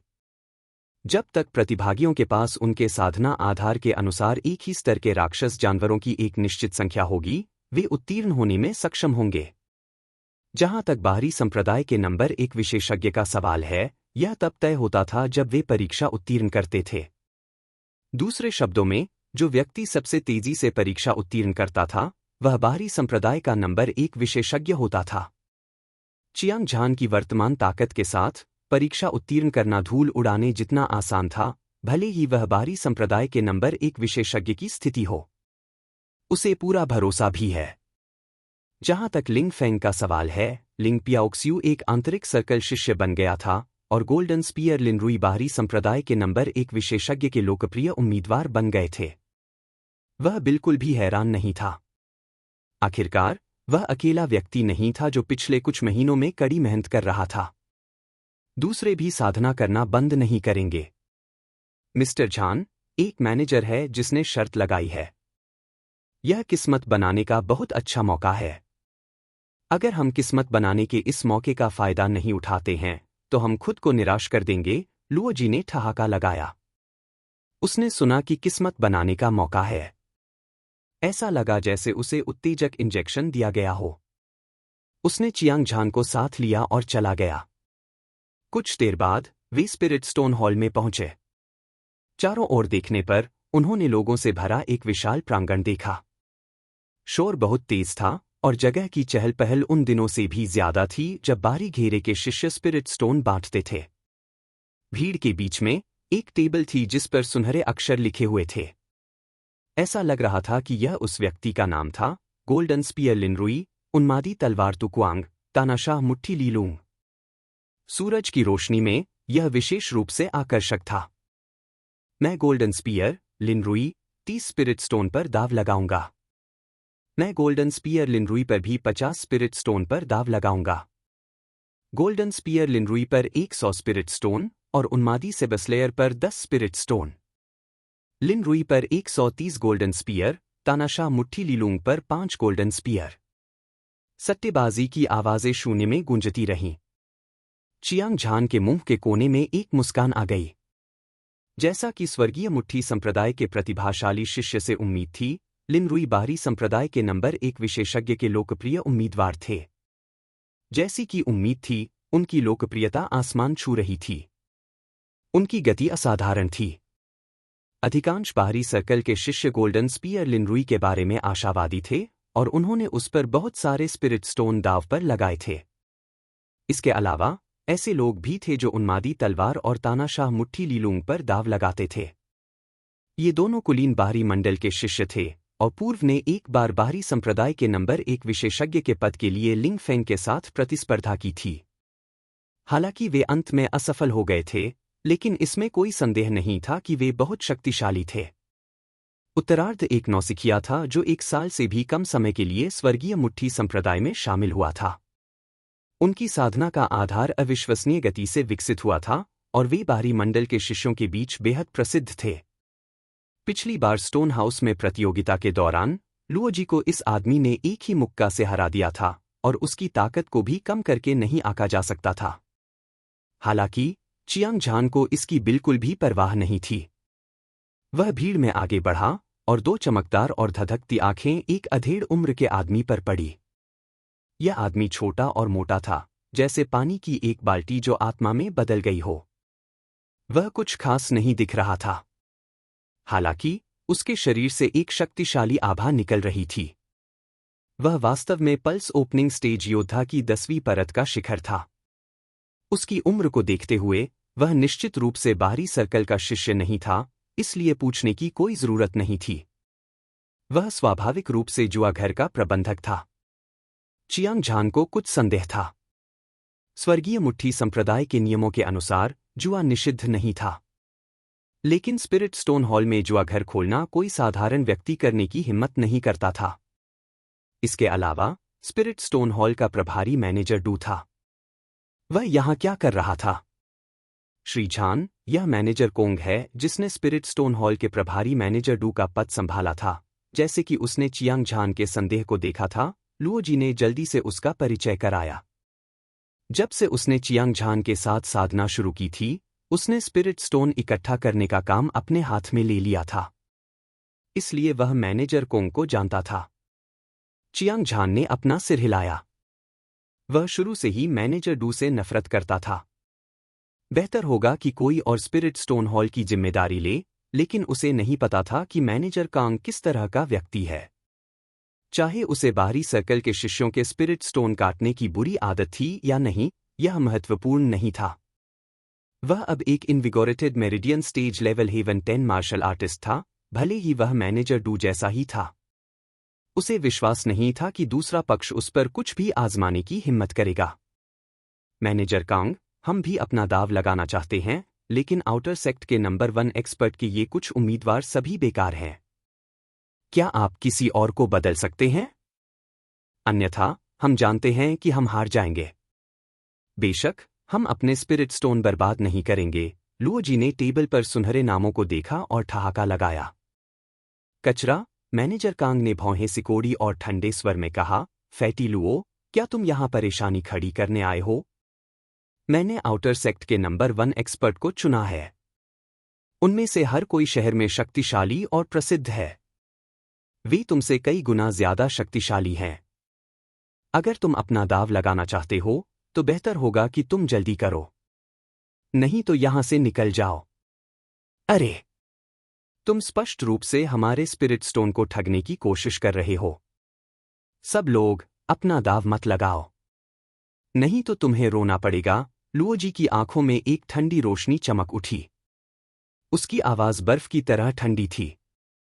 जाहिर है वह मैनेजर कांग के रवैये से नाराज था। वास्तव में वह अब पल्स ओपनिंग स्टेज योद्धा की 10वीं परत था और स्वर्गीय मुट्ठी संप्रदाय में केवल कुछ ही बाहरी सर्कल शिष्य थे जो उसका मुकाबला कर सकते थे। उसकी अपनी गरिमा थी। हालांकि न केवल मैनेजर कांग ने उसे कोई सम्मान नहीं दिया, बल्कि उसने उसे सबके सामने डांटा भी। इससे वह बेहद नाराज हो गया।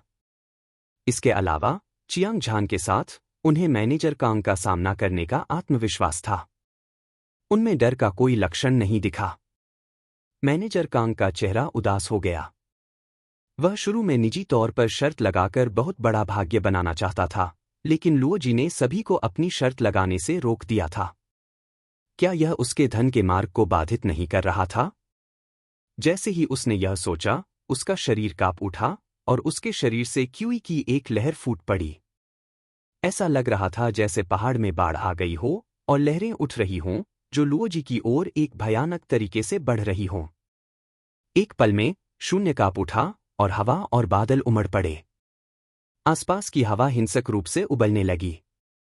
गति बेहद चौंकाने वाली थी। लुओजी ने मैनेजर कांग को भड़काने की हिम्मत की। अब देखने के लिए एक अच्छा शो होने वाला है, भीड़ में से किसी ने कहा। एक पल में सभी बाहरी सर्कल के शिष्यों के चेहरे उत्साह से भर गए और उनका खून खौल उठा। उनकी हर एक आंख प्रत्याशा से भरी हुई थी। मैनेजर कांग और लुओजी दोनों ही 10वीं परत के शीर्ष योद्धा थे। उनमें से एक 10वीं आकाश का योद्धा था। एक बार जब उनके बीच संघर्ष हुआ तो यह निश्चित रूप से आगे देखने लायक होगा। लुओ जी के चेहरे का भाव बदल गया। जैसे ही वह मैनेजर कांग से लड़ने के लिए अपनी क्यूई को बाहर निकालने वाला था, उसके सामने एक आकृति प्रकट हुई। यह चियांग झान था। मैनेजर कांग, अगर आप किसी को धमकाना चाहते हैं तो बेहतर होगा कि आप पहले अपनी ताकत के बारे में सोचें। चियांग झान के मुंह से एक ठंडी आवाज निकली। वह बता सकता था कि हालांकि मैनेजर कांग 10वीं परत के शीर्ष योद्धा थे, लेकिन वे बहुत शक्तिशाली थे। लुओ जी फिलहाल उनसे नहीं लड़ सकते थे, इसलिए वे खड़े हो गए। उन दोनों के बीच भयंकर टकराव हुआ। चियांग झान एक पहाड़ की तरह लंबा और सीधा खड़ा था। मैनेजर कांग की क्यूई के भयंकर प्रभाव के बावजूद वह बिल्कुल भी नहीं हिला। उसने एक शक्तिशाली और दबंग भावना दी। आसपास के सभी लोग इस दृश्य को देखकर चौंक गए। चियांग झान और लुओ जी दोनों ही invigorated meridian stage level heaven 10 martial artist थे। साधना आधार के संदर्भ में मैनेजर कांग से बहुत कमजोर था। इसके अलावा वह एक मध्यम आयु वर्ग का व्यक्ति था। उसने चियांग झान की तुलना में मार्शल दाओ की साधना में बहुत अधिक समय बिताया था और उसकी ताकत अथाह थी। चियांग झान मैनेजर कांग के क्यूई हमले का आसानी से सामना करने में सक्षम था। कोई कल्पना कर सकता है कि वह कितना शक्तिशाली था। मैनेजर कांग की आंखें सिकुड़ गईं। चियांग झान की ताकत ने उसे डरा दिया था। वह थोड़ा झिझका और ठंडी मुस्कान के साथ बोला, तो फिर तुम्हारा क्या मतलब है? यह बहुत सरल है। मैं खुद पर दाव लगाना चाहता हूं। मुझे आश्चर्य है कि क्या संभावनाएं हैं। चियांग झान ने आत्मविश्वास से पूछा। गोल्डन स्पीयर लिनरुई के लिए संभावनाएं एक हैं, उन्मादी तलवार तुक्वांग 1-2 है, तानाशाह मुट्ठी लीलूंग 1-3 है। यदि आप खुद पर दाव लगाते हैं तो संभावनाएं 1-4 हैं। क्या आप संतुष्ट हैं? हालांकि मैनेजर कांग को लग रहा था कि चियांग झान की ताकत बहुत शक्तिशाली थी, लगभग पल्स ओपनिंग स्टेज योद्धा की चोटी 10वीं परत के बराबर। इसका कारण बहुत सरल था। गोल्डन स्पीयर लिनरुई एक प्रतिभाशाली शिष्य के रूप में जाना जाता था। उनकी ताकत दुर्जेय थी और वे समान साधना स्तर के लोगों के बीच अजेय थे। वह एक एपर्चर ब्रेकिंग एक्सपर्ट को चुनौती देने के लिए पर्याप्त मजबूत था, जो उससे उच्च साधना स्तर पर था। इस बाहरी सर्कल एलीट रैंकिंग मूल्यांकन में वह निश्चित रूप से नंबर 1 विशेषज्ञ होगा। इसके अलावा उन्मादी तलवार तुक्वांग और तानाशाह मुट्ठी लीलूंग दोनों विशेषज्ञ थे और वे चियांग झान से किसी भी तरह से कमजोर नहीं थे। इन 3 लोगों के प्रतियोगिता में भाग लेने के साथ, चाहे चियांग झान ने अपनी शर्त कितनी भी लगाई हो, यह उसके लिए एक मुफ्त उपहार होगा। यही कारण है कि उसने उदारतापूर्वक 4 से 1 बाधाओं को बताया। हम वही करेंगे जो आप कहेंगे। चियांग झान ने उपहास किया। ऐसा लग रहा था कि उसे मैनेजर कांग ने नीचा दिखाया था और वह कुछ हद तक नाराज था, लेकिन वास्तव में वह बहुत खुश था। 4 से 1 की बाधाएं निश्चित रूप से इसके लायक थीं। यह उसके लिए भाग्य बनाने का एक सदी में एक बार मिलने वाला अवसर था, इसलिए उसे स्वाभाविक रूप से बहुत बड़ा लाभ कमाना था। अपने दिमाग की एक चमक के साथ उसने अपना हाथ हिलाया और सभी आत्मा पत्थरों को बाहर निकाल लिया। मेज पर क्रिस्टल साफ स्पिरिट स्टोन एक छोटे से पहाड़ की तरह ढेर हो गए। गिनती करने पर कुल 800 स्पिरिट स्टोन थे। मैं 800 स्पिरिट स्टोन पर दाव लगाऊंगा। लुओ जी, तुम्हारा क्या हाल है? चियांग झान की नजर लुओ जी पर पड़ी। बोलने से पहले लुओ जी ने उत्साह से स्पिरिट स्टोन के 2 बैग और 500 स्पिरिट स्टोन निकाले। उसने उन सभी को चियांग झान पर रख दिया। हिस! ठंडी हवा के झोंके सुनाई दे रहे थे। जब आसपास के बाहरी घेरे के शिष्यों ने चियांग झान और लुओ जी को 1300 स्पिरिट स्टोन निकालते देखा, तो उनके चेहरे सदमे से भर गए और उनके जबड़े खुले रह गए। यह निश्चित रूप से एक बड़ी बात थी। चियांग झान और लुओ जी ने उपस्थित सभी लोगों की तुलना में अधिक दाव लगाए थे। अगर वे जीत जाते तो भले ही मैनेजर कांग भुगतान करने में सक्षम हो, फिर भी वह अपना सारा भाग्य खो देता। इसके अलावा स्पिरिट स्टोन मार्शल कलाकारों के लिए बहुत महत्वपूर्ण थे। चूंकि चियांग झान और लुओ जी ने इतनी बड़ी शर्त लगाने की हिम्मत की, इसलिए यह स्पष्ट था कि वे बहुत आश्वस्त थे। हालांकि हर कोई यह नहीं मानता था कि चियांग झान बाहरी संप्रदाय का नंबर 1 विशेषज्ञ बन सकता है, लेकिन 4 से 1 का अनुपात बहुत रोमांचक था। ऐसे लोग थे जिन्होंने मौके पर ही स्पिरिट स्टोन निकालकर चियांग झान पर दाव लगाया। हालांकि संख्या बहुत कम थी, लेकिन यह लोगों की संख्या को कवर करने के लिए पर्याप्त नहीं थी। बहुत जल्दी चियांग झान बाहरी संप्रदाय के नंबर 1 विशेषज्ञ के लिए लोकप्रिय उम्मीदवार बन गया। उस पर लगाया गया दाव लिनरुई के गोल्डन स्पीयर के बाद दूसरे स्थान पर था, और यह उन्मादी तलवार टुक्वांग और तानाशाह मुट्ठी लीलूंग से कहीं आगे निकल गया। यह कल्पना की जा सकती थी कि इस बाहरी सर्कल एलीट रैंकिंग मूल्यांकन में चियांग झान निश्चित रूप से अनगिनत बाहरी सर्कल शिष्यों के ध्यान का लक्ष्य बन जाएगा, और उसका नाम पूरे स्वर्गीय मुट्ठी संप्रदाय में फैल जाएगा। चियांग झान और लुओजी ने एक दूसरे को देखा और मुस्कुराए। उसके बाद वे स्पिरिट स्टोन हॉल से चले गए। लगता है कि हमें इस बार निर्दयी होना होगा, अन्यथा अगर कुछ अप्रत्याशित होता है तो परिणाम अकल्पनीय होंगे। प्रबंधक कांग ने अपनी आंखें सिकोड़ ली और एक भयंकर रोशनी निकाली। इस बार चियांग झान पर कई हजार स्पिरिट स्टोन दाव पर लगे थे, हालांकि उन्हें पूरा भरोसा था कि वे जीत जाएंगे। हालांकि बस मामले में उनके दिमाग में एक विचार उभरा। चूंकि वे पत्थर के घर के लिए मासिक प्रतियोगिता से चूक गए थे, इसलिए चियांग झान और लुओजी केवल लकड़ी के घर में रहने का विकल्प चुन सकते थे। लकड़ी के घरों में से एक में चियांग झान बिस्तर पर क्रॉसलेग्ड बैठा था, अपनी आंखें बंद करके और अपने दिमाग को केंद्रित कर रहा था। वह एसेंस एस्ट्रल स्ट्रेंथ मानसिक साधना पद्धति की साधना कर रहा था। यह मानसिक साधना पद्धति 9 स्तरों में विभाजित थी। इसका मुख्य उद्देश्य आध्यात्मिक ऊर्जा को संघनित करना था। वर्तमान में चियांग झान पहले से ही दूसरे स्तर के शिखर तक साधना कर चुका था। वह किसी भी समय तीसरे स्तर तक पहुंच सकता था। इसके अलावा उसने क्यूई संघनन गोली ली थी और उसकी आध्यात्मिक ऊर्जा शुद्ध और दोष रहित थी। यह तेजी से और चपलता से प्रसारित होती थी। वह जो चाहे कर सकता था, लेकिन यह एक एकल invigorated meridian stage level heaven 10 martial artist के लिए पर्याप्त नहीं था। वास्तव में वह काफी पीछे रह गया था। कोई और कारण नहीं था।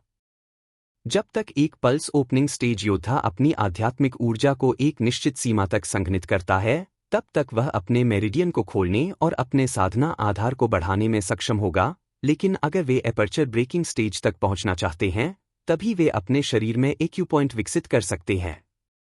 इसे सरल भाषा में कहें तो पल्स ओपनिंग स्टेज उसकी मेरिडियन को खोल सकता था, जबकि एपर्चर ब्रेकिंग स्टेज मानव शरीर में सभी एक्यूपॉइंट को खोल सकता था।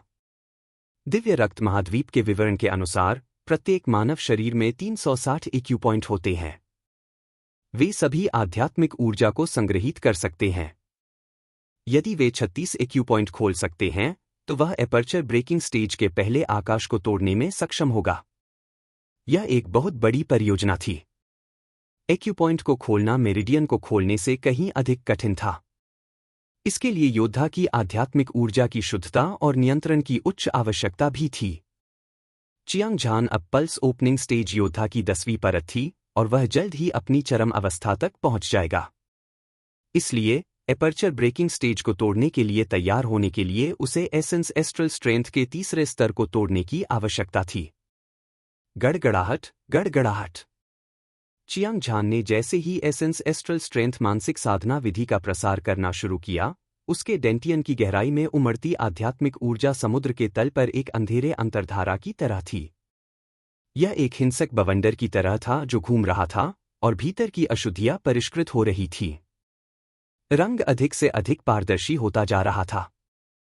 रात पलक झपकते ही बीत गई। अगली सुबह, जैसा कि अपेक्षित था, चियांग झान ने एसेंस एस्ट्रल स्ट्रेंथ मानसिक साधना विधि को तीसरे स्तर तक साधना किया। उसकी आध्यात्मिक ऊर्जा पहले की तुलना में 2 गुनी से भी अधिक शुद्ध थी। अब वह 10 मुख्य मध्याह्न रेखाओं के भीतर प्रबल और शुद्ध आध्यात्मिक ऊर्जा को उमड़ता हुआ महसूस कर सकता था। ऐसा लग रहा था मानो समुद्र लहरों और तरंगों को हिला रहा हो, एक भयानक बल लेकर आ रहा हो। वह उत्साहित महसूस करने से खुद को रोक नहीं सका। इस बार मैं पूरे स्वर्गीय मुट्ठी संप्रदाय को बताऊंगा कि इस बाहरी सर्कल एलीट रैंकिंग परीक्षा में बाहरी संप्रदाय का असली नंबर 1 विशेषज्ञ कौन है। चियांग झान ने खुद से कहा। उसकी आंखें इंद्रधनुष की तरह चमक रही थीं और वह अतुलनीय रूप से आश्वस्त लग रहा था। वह लकड़ी के घर से बाहर निकला और लुओजी को बहुत उत्साहित देखा, मानो वह उससे भी ज्यादा उत्साहित था। स्वर्गीय मुट्ठी संप्रदाय के बाहरी संप्रदाय के कुलीन रैंकिंग मूल्यांकन का स्थान जानवरों के यार्ड में निर्धारित किया गया था। एक ऊंची और राजसी पत्थर की दीवार दर्जनों मील तक फैली हुई थी, जैसे कि एक विशाल ड्रैगन जमीन पर लेटा हो। इसके ऊपर परतों की परतें व्यवस्थित की गई थीं, जिससे यह अविनाशी बन गया। उभरती हुई राक्षसी आभा में से एक धुएं के गुबार की तरह थी। यह सीधे आसमान में चली गई और यहां तक कि हवा भी खतरे की प्रबल भावना से भर गई। इससे रीढ़ में सिहरन पैदा हो गई।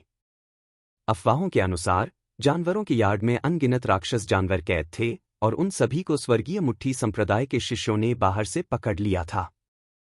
सभी प्रथम और चतुर्थ श्रेणी के राक्षस जानवर थे और उन्हें उनकी ताकत के अनुसार अलग अलग क्षेत्रों में विभाजित किया गया था। बाहरी सर्कल कुलीन रैंकिंग परीक्षण प्रतिभागियों को उनके साधना आधार के अनुसार जानवरों के यार्ड के विभिन्न क्षेत्रों में प्रवेश करने और राक्षस जानवरों का शिकार करने की अनुमति देने के लिए था। यह प्रक्रिया बेहद खतरनाक थी और हर साल परीक्षण में भाग लेने वाले बड़ी संख्या में शिष्यों को राक्षस जानवरों द्वारा फाड़ दिया जाता था। फिर भी परीक्षण में भाग लेने वाले लोगों की एक अंतहीन धारा थी। यह न केवल प्रसिद्ध होने के लिए था, बल्कि परीक्षण पास करने और संप्रदाय से पुरस्कार प्राप्त करने के लिए भी था। पिछले अनुभव के अनुसार जो लोग सफलतापूर्वक मूल्यांकन पास कर लेते थे, वे बड़ी संख्या में आत्मा के पत्थर प्राप्त करने में सक्षम होते थे।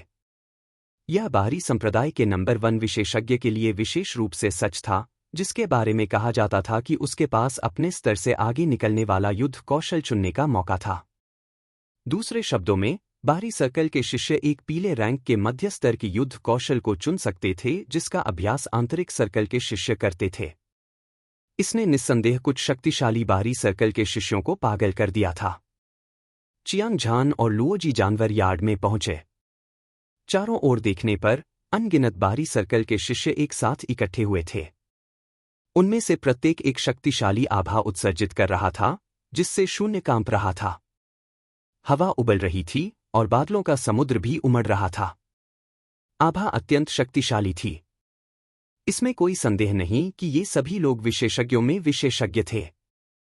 उनमें से अधिकांश बाहरी संप्रदाय के कुलीन शिष्य थे और उनकी प्रतिष्ठा दूर दूर तक फैली हुई थी। शेष नए चेहरों की बात करें तो उनकी ताकत को कम करके नहीं आंका जा सकता था। आखिरकार, बाहरी मंडल के कुलीन रैंकिंग मूल्यांकन में भाग लेने के लिए किसी को उसी स्तर के राक्षस जानवरों का शिकार करने की आवश्यकता होती है। एक निश्चित स्तर की ताकत के बिना कोई निश्चित रूप से मौत को आमंत्रित कर रहा होगा। देखो, यह गोल्डन स्पीयर लिनरुई है, जो स्वर्गीय मुट्ठी संप्रदाय का एक प्रतिभाशाली शिष्य है। ऐसा कहा जाता है कि जब वह पल्स ओपनिंग स्टेज की 7वीं परत पर था, वह इस परीक्षा के लिए सबसे लोकप्रिय उम्मीदवार था। मैंने उस पर 100 स्पिरिट स्टोन दाव पर लगाए थे कि वह परीक्षा पास करने वाला पहला व्यक्ति होगा। मैंने अपनी सारी संपत्ति भी उस पर दाव पर लगा दी है। मुझे उम्मीद है कि मैं उससे बड़ा लाभ कमा सकता हूं। गोल्डन स्पीयर लिनरुई वास्तव में शक्तिशाली है, लेकिन उन्मादी तलवार पागल है। तानाशाह मुट्ठी लीलुंग भी कोई साधारण व्यक्ति नहीं है। सुरक्षित रहने के लिए मैंने उन तीनों पर दाव लगाया। परिणाम चाहे जो भी हो, मैं कुछ भी नहीं खोऊंगा। आप वास्तव में होशियार हैं, लेकिन आप एक व्यक्ति को भूल गए हैं। चियांग झान भी इस आकलन के लिए सबसे लोकप्रिय उम्मीदवारों में से एक था। ऐसा कहा जाता है कि उस पर दाव उन्मादी तलवार और तानाशाह मुट्ठी लीलुंग पर दाव से भी अधिक था। वह गोल्डन स्पीयर लिनरुई के बाद दूसरे स्थान पर है और उसके ऑड्स 4 से 1 हैं। आप इसे क्यों चूक गए? क्या चियांग झान को आउटर सेक्ट का नंबर 1 विशेषज्ञ बनने की कोई उम्मीद है? आपके दादा, मेरे सभी स्पिरिट स्टोन खून और पसीने से कमाए गए थे, मैं इसे कैसे व्यर्थ जाने दे सकता था? हवा में ज्वार की तरह चर्चाएं भर गईं। मूल्यांकन में भाग लेने वाले सभी बाहरी संप्रदाय के शिष्य, सभी ऐसे लग रहे थे जैसे उन्हें उत्तेजक इंजेक्शन दिए गए हों और वे बेहद उत्साहित थे। यह सिर्फ इसलिए नहीं था क्योंकि वे परीक्षा शुरू करने वाले थे, उनमें से ज्यादातर मैनेजर कांग के जुए में निजी तौर पर भाग ले रहे थे। इसलिए वे विशेष रूप से इस बात से चिंतित थे कि बाहरी संप्रदाय के नंबर 1 विशेषज्ञ अपना पैसा कहाँ खर्च करेंगे। मीझान, मैं उन अज्ञानी मूर्खों को आपके लिए सबक सिखाऊंगा। जब लुओजी ने किसी को चियांग झान के बारे में बात करते सुना तो उसका स्वर तिरस्कार से भर गया। तुरंत उसने अपनी भौहें सिकोड़ लीं और उसकी आंखों से एक ठंडी रोशनी निकली। चियांग झान ने अपना सिर हिलाया। उसने कभी इस बात की परवाह नहीं की थी कि दूसरे लोग क्या बात कर रहे हैं। आखिरकार बाहरी संप्रदाय के नंबर 1 विशेषज्ञ शेखी बघार नहीं रहे थे। जब तक परीक्षा समाप्त हो जाती, स्वर्गीय मुट्ठी संप्रदाय के सभी शिष्य स्वाभाविक रूप से जान जाते कि वह कौन है। जैसे ही वह सोच रहा था, उसकी नज़र पूरे दृश्य पर घूम गई और उसने भीड़ के बीच में कढ़ाई वाले कपड़े पहने एक युवक को खड़ा देखा। वह सुंदर और आकर्षक था। उसका चेहरा जेड की तरह सफेद था। उसकी 2 सीधी भौहें उसके मंदिरों की ओर झुकी हुई थीं। उसकी आंखें एक धधकते सूरज की तरह थीं और वह वहां लापरवाही से खड़ा था। वह एक भाले की तरह था जो एक तेज आभा के साथ आकाश को भेद रहा था। यह गोल्डन स्पीयर लिनरुई था। कुछ महीनों तक उसे न देखने के बाद इस आदमी की साधना का आधार आसमान छू गया था। वह वास्तव में पल्स ओपनिंग स्टेज की 10वीं परत के शिखर पर पहुंच गया था और उसकी ताकत बाहरी संप्रदाय के नंबर 1 विशेषज्ञ और लिंग फेंग से भी अधिक थी। हालांकि चियांग झान को कोई आपत्ति नहीं थी। उसकी नज़र गोल्डन स्पीयर लिनरुई पर पड़ी और एक लंबे युवक पर रुक गई। इस आदमी का शरीर लंबा और सीधा था और उसकी पीठ भाले की तरह थी। उसके काले बाल हवा में लहरा रहे थे। उसका चेहरा दृढ़ निश्चयी चेहरे से ढका हुआ था और उसकी तीखी भौहें और भयंकर आंखें थीं। उसकी आंखें धधक रही थीं और उसने अपने कंधे पर एक घोस्ट हेड ब्लेड रखा हुआ था। एक ठंडी रोशनी चमकी और उसके तीखे ब्लेड ने उसके पूरे शरीर से एक उफनती आभा उत्सर्जित की। ऐसा लग रहा था मानो एक उग्र समुद्र उफान पर हो और विशाल लहरें आकाश में टूट रही हों। वह एक विशेषज्ञ भी था और उसकी ताकत लिनरुई के गोल्डन स्पीयर से कम नहीं थी। मिस्टर झान, वह उन्मादी तलवार तुकुआंग है। उसका उपनाम पागल आदमी है। मैंने सुना है कि जब वह दूसरों से लड़ता है तो वह पागल बाघ की तरह होता है। वह मौत से नहीं डरता। वह केवल martial artist of same stage में लिंग फेंग से हार गया है। उसकी ताकत को कम करके नहीं आंका जाना चाहिए, लुओजी ने सपाट स्वर में कहा। उन्मादी तलवार तुकुआंग वास्तव में असाधारण है। चियांग झान ने अपना सिर हिलाया। उसकी अभिव्यक्ति शांत और शांत थी, जैसे कि कुछ हुआ ही न हो। वह बहुत आत्मविश्वास से भरा हुआ लग रहा था। मीझान, उस पतले बांस के खंभे को देखिए। वह तानाशाह मुट्ठी लीलुंग है। ऐसा कहा जाता था कि विजेता की मुट्ठी एक प्राचीन गुफा से प्राप्त एक पीले रैंक मध्य स्तर का युद्ध कौशल था। यह शक्तिशाली और भयंकर था। वह अतुलनीय रूप से दबंग है और उसकी ताकत उन्मादी तलवार से कम नहीं है। काले कपड़े पहने एक युवक को देखते ही लुओजी की आंखें चमक उठीं। उसने कहा। चियांग झान ने उसकी निगाह का अनुसरण किया और पाया कि काले कपड़े पहने युवक के पास एक जंगली और दबंग आभा थी। उसकी आंखें समुद्र की तरह गहरी थीं और हल्के से गर्व का भाव प्रकट कर रही थीं। उसने लोगों को हर किसी को नीचे देखने और उनसे ऊपर खड़े होने का एहसास दिलाया। वह बहुत छोटा है, लेकिन वह पहले से ही आधे चरण के एपर्चर ब्रेकिंग स्टेज तक पहुंच चुका है। कोई आश्चर्य नहीं कि वह एक उभरता हुआ सितारा है। वह वास्तव में अपनी प्रतिष्ठा पर खरा उतरता है। चियांग झान की आंखें चमक उठीं। वह देख सकता था कि तानाशाह मुट्ठी लीलुंग की ताकत लिनरुई और उन्मादी तलवार से कम नहीं थी। वह आश्चर्यचकित होने से खुद को रोक नहीं सका। यह आदमी इतनी कम उम्र में आधे चरण के एपर्चर ब्रेकिंग स्टेज तक पहुंचने में सक्षम था। जाहिर है, वह एक दुर्लभ प्रतिभा था। गोल्डन स्पीयर लिनरुई, उन्मादी तलवार और तानाशाह मुट्ठी लीलुंग। हालांकि वे तीनों बहुत शक्तिशाली थे, बाहरी संप्रदाय के नंबर 1 विशेषज्ञ की स्थिति। वह इसे पाने के लिए दृढ़ था। हालांकि वह लापरवाह नहीं होगा। आखिरकार उसका गोल्डन स्पीयर लिनरुई के साथ संघर्ष था। इस परीक्षा के दौरान सबसे अधिक संभावना है कि एक लड़ाई छिड़ जाएगी। क्या होगा अगर अन्य विशेषज्ञों ने इस अवसर का लाभ उठाया? न केवल 1300 आत्मा पत्थर बर्बाद हो जाएंगे, बल्कि वह अपने स्तर से ऊपर का युद्ध कौशल चुनने का अवसर भी खो देगा। इसके अलावा मार्शल कलाकारों के बीच एक लड़ाई में जीतना या हारना सिर्फ किसी की अपनी ताकत पर निर्भर नहीं करता है। इसमें बाहरी कारक भी शामिल थे।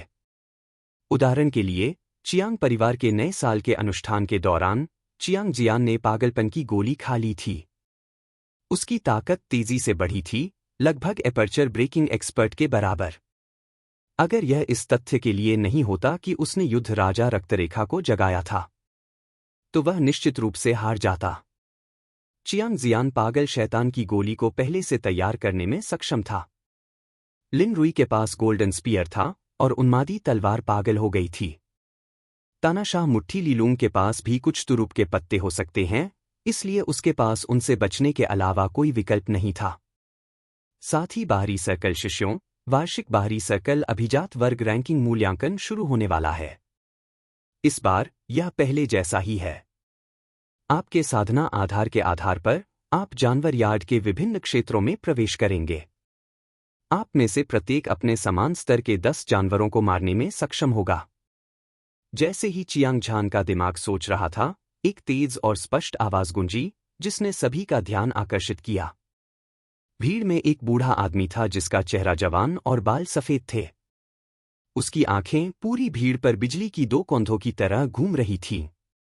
वह 10वीं परत का एक शीर्ष योद्धा था। इस स्तर का व्यक्ति स्वर्गीय मुट्ठी संप्रदाय के बाहरी संप्रदाय के प्रबंधकों के बीच एक उच्च और शक्तिशाली अस्तित्व था। यह स्पष्ट था कि जब उसे बाहरी सर्कल एलीट रैंकिंग टेस्ट की अध्यक्षता करने के लिए कहा गया तो संप्रदाय ने उसे बहुत महत्व दिया। मुझे विश्वास है कि आप सभी जानते हैं कि यह परीक्षण कितना खतरनाक है।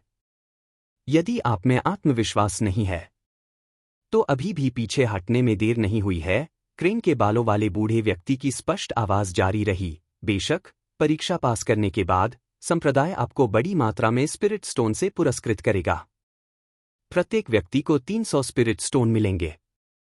बाहरी संप्रदाय के नंबर 1 विशेषज्ञ भी पीले रैंक के मध्य स्तर के युद्ध कौशल को चुनने के लिए युद्ध कौशल मंडप के दूसरे स्तर में प्रवेश कर सकते हैं। यह एक दुर्लभ अवसर है। आप इसे प्राप्त कर सकते हैं या नहीं, यह आपकी अपनी ताकत पर निर्भर करेगा। उसकी आवाज फीकी पड़ने से पहले भीड़ में कोलाहल मच गया। सभी बाहरी मंडल के शिष्य जो परीक्षा में भाग ले रहे थे, सभी की आंखें उत्साह से भरी हुई थीं, जिसमें चियांग झान भी शामिल था। हालांकि उसने सुना था कि एक बार जब वह परीक्षा पास कर लेगा और बाहरी संप्रदाय का नंबर 1 विशेषज्ञ बन जाएगा, तो वह अपने स्तर से ऊपर का युद्ध कौशल चुन सकेगा। हालांकि जब उसने सुना कि परीक्षा की अध्यक्षता करने वाले सफेद बालों वाले बूढ़े व्यक्ति ने इसकी पुष्टि की है, तो वह अभी भी बहुत उत्साहित था। उसी समय सफेद बालों वाला बूढ़ा व्यक्ति पत्थर की दीवार के नीचे चला गया। उसने हथेली के आकार का एक क्रिस्टल क्लियर जेड कार्ड निकाला और उसे दीवार के छेद में डाल दिया। गड़गड़ाहट। अगले ही पल पूरी पत्थर की दीवार हिंसक रूप से हिल गई, जिससे एक चमकदार चमक निकल रही थी। फिर एक 3 मीटर लंबी पत्थर की दीवार धीरे धीरे जमीन में धंस गई, जिससे एक अंतर दिखाई दिया। परीक्षा आधिकारिक रूप से शुरू हो गई है, सफेद बालों वाले बूढ़े व्यक्ति ने घोषणा की। परीक्षा में भाग लेने वाले सभी बाहरी संप्रदाय के शिष्य तुरंत अपने शरीर फैलाएं और जानवरों के आंगन में बाढ़ की तरह भाग गए, जिसने एक बांध को तोड़ दिया था। उनमें से सबसे तेज गोल्डन स्पीयर लिन रुई, उन्मादी तलवार तुकुआंग और तानाशाह मुट्ठी लीलूंग थे। ये 3 लोग हवा और बिजली की तरह थे, क्योंकि उन्होंने नेतृत्व किया और पलक झपकते ही बिना किसी निशान के गायब हो गए। चियांग झान और लुओ जी ने एक दूसरे को देखा और मुस्कुराए। उसके बाद वे जल्दी से जानवरों के यार्ड में भाग गए और जानवरों के यार्ड के गहरे हिस्सों की ओर उड़ गए। रास्ते में उन्होंने कई भयंकर लड़ाइयां देखीं। वे सभी पहले से तीसरे आसमान तक के इनविगोरेटेड मेरिडियन दायरे के योद्धा थे, जो साधारण प्रथम श्रेणी के राक्षस जानवरों का शिकार कर रहे थे। बाहरी संप्रदाय के कुलीन रैंकिंग मूल्यांकन नियमों के अनुसार प्रतिभागी अपनी स्वयं की साधना के आधार पर थे। विभिन्न क्षेत्रों में प्रवेश करने के बाद प्रत्येक प्रतिभागी अपने समान स्तर के 10 राक्षस जानवरों को मारने और परीक्षा उत्तीर्ण करने में सक्षम होगा। दूसरे शब्दों में, इनविगोरेटेड मेरिडियन स्टेज 1 से 3 मार्शल कलाकारों ने साधारण रैंक 1 राक्षस जानवरों को मार डाला। चौथे से छठे स्तर के मार्शल कलाकारों ने शीर्ष रैंक 1 राक्षस जानवरों को मार डाला। 7वें से 9वें स्वर्ग के मार्शल कलाकारों ने सुपर रैंक 1 राक्षस जानवरों को मार डाला। टियर 10 मार्शल कलाकारों ने रैंक 1 पीक राक्षस जानवर का शिकार किया। कोई कल्पना कर सकता है कि यह परीक्षण कितना क्रूर था। यहां तक कि बाहरी सर्कल के शिष्यों ने भी इस परीक्षण में भाग लिया। उनमें से प्रत्येक के पास एक ही दायरे में अजेय होने की ताकत थी। पास होना कोई आसान काम नहीं था। इसके अलावा राक्षस जानवरों का वर्गीकरण बहुत सामान्य था। उदाहरण के लिए, साधारण रैंक 1 राक्षस जानवर। उनकी ताकत इनविगोरेटेड मेरिडियन रियल्म लेवल 1 से लेवल 3 मार्शल आर्टिस्ट के बराबर थी। यदि लेवल 1 मार्शल आर्टिस्ट का सामना किसी ऐसे राक्षस जानवर से होता जो लेवल 3 मार्शल आर्टिस्ट के बराबर होता, तो यह निश्चित रूप से एक मृत अंत होगा। ऐसी परिस्थितियों में जैसे ही लड़ाई शुरू हुई, परीक्षण में भाग लेने वाले बाहरी संप्रदाय के शिष्यों को एक भयानक कीमत चुकानी पड़ी। कुछ लोगों को मौके पर ही राक्षसी जानवरों ने चीर डाला। खून की तेज गंध हवा के साथ बह रही थी, जिससे लोगों को उल्टी आने लगी। गड़गड़ाहट, गड़गड़ाहट। अपने साथी शिष्यों को मौत के खतरे में देखकर चियांग झान स्वाभाविक रूप से निष्क्रिय नहीं रह सका। वह बिना धीमा हुए आगे बढ़ा और साथ ही उसने अपनी दोनों मुट्ठियों से मुक्का मारा, राक्षसी जानवरों को मार डाला और परीक्षा में भाग लेने वाले सभी बाहरी सर्कल शिष्यों को बचा लिया। लुओजी ने भी ऐसा ही किया। चियांग झान के पीछे पीछे चलते हुए उसने उनकी जान बचाई। कोई रास्ता नहीं था जिससे वे उसे रोक सकें। परीक्षा में भाग लेने वाले बाहरी सर्कल के कई शिष्य हैरान रह गए और उनके जबड़े खुले रह गए। उनकी नज़र में चियांग झान और लुओजी मौत के देवता की तरह थे। जहां भी वे जाते थे, अपने साथ खून का तूफान लाते थे और वे अजेय थे। उनमें से कुछ को तो यह भी लगा कि अभी अभी 2 तूफान गुजरे हैं और बहुत सारे राक्षस जानवर टुकड़ों में कुचल दिए गए हैं और बिना किसी दफन के मर गए हैं। जहां तक इस बात का सवाल है कि आखिर हुआ क्या था, वे पूरी तरह से भ्रमित थे।